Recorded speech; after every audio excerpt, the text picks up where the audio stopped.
नमस्कार। हिंदी पंचांग के अनुसार हर साल भाद्रपद मास के कृष्ण पक्ष की षष्ठी तिथि को बलराम जयंती मनाई जाती है।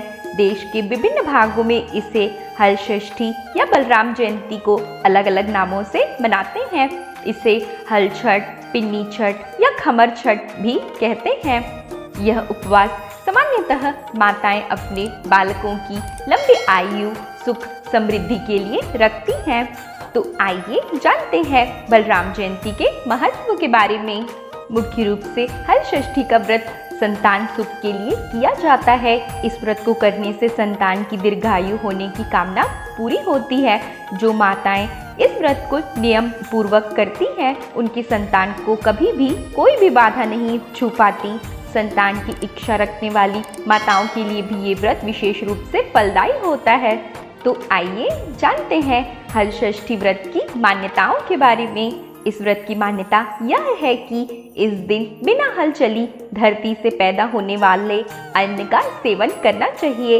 इस दिन गाय के दूध व दही का सेवन भूलकर भी नहीं करना चाहिए। बलराम जी का मुख्य शस्त्र हल और मूसल है, इसलिए उन्हें हलधर भी कहा जाता है और उन्हीं के नाम पर इस पर्व को हल षष्ठी कहते हैं। तो आइए जानते हैं हल षष्ठी व्रत की पूजा विधि के बारे में।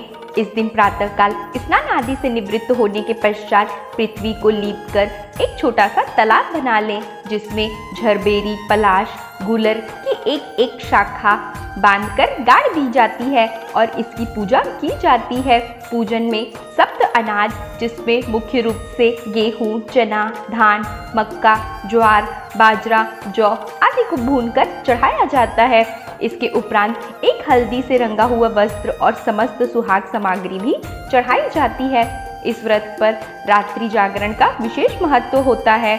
माना जाता है कि इस दिन जिस व्यक्ति ने व्रत नियम लिया होता है, वह पूर्ण रात्रि जागकर प्रभु सिमरन करता है, तभी इस व्रत का फल प्राप्त होता है। इस दिन जो माताएं व्रत का पालन करती हैं, उन्हें किसी भी ऐसी खाद्य सामग्री का सेवन नहीं करना चाहिए जो हल चली हुई जमीन से उगी होती है। तालाब में उगे हुए फलों और सब्जियों का सेवन करते हुए व्रत को करना फलदायी होता है। इस दिन गाय के दूध का सेवन किसी भी रूप में नहीं करना चाहिए। इस प्रकार पूरे श्रद्धा भाव से हल षष्ठी व्रत का पालन और नियम से पूजा करना विशेष फल की प्राप्ति देता है। माताएं हल षष्ठी का व्रत संतान की लंबी आयु के लिए करती हैं। इस दिन व्रत के दौरान कोई भी अन्न नहीं खाना चाहिए तथा महुआ की दातुन करनी चाहिए।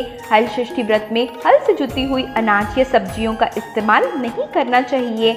इस व्रत में वही चीजें खाई जाती है जो तालाब से पैदा हुई होती है, जैसे तिन्नी का चावल, पसर चावल आदि का सेवन किया जाता है।